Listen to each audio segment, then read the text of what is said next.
Ngayon ka dito magpakita ng tarasa, ng iyong tarasa, ng iyong tarasa. Ngayon ka dito magpakita ng tarasa, ng iyong tarasa, ng iyong tarasa. Para sa mundo ng mga inaakala mo na mabait, bumalasa ng mga linya at mga rimang panigurado na patok sa iyong panglasa. Kapag hinainan na ang pagsusulit, walang hinaing sinusulit. Mga bara sa kwaderno na lahat may sukat pag inuukit. Kaya walang dahilan para hindi ko ito galingan. Marahil daramin din natindihan, siguro naman mas naitindihan na kahit pabagalan o pabilisin mo ang kadabayo, kayang-kaya na lapatan kahit papang basagal pa ng bungo.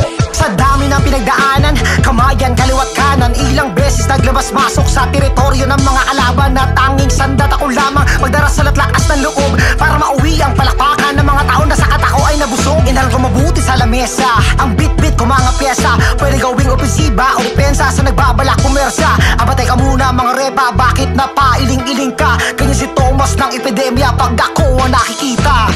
Ngayon ka dito magpakita ng tarasa. Para nagulat ka, di mo inakala na kaya ko mga ganitong bitaw. Take it easy, agent mate lang to, hindi pa naghahalimaw. At akin lang hinahasa, mga patalim na nakatago sa kahon nang hindi rin mamihasa. Mga nag-akala na wala akong ganun, kaya di mo dapat inaaksaya ang panahon. Gugulin ang sarili kung ano ang ambisyon, at sa bawat sandali na merong pagkakataon, ipakita mo at lampasan kung sino ka noon.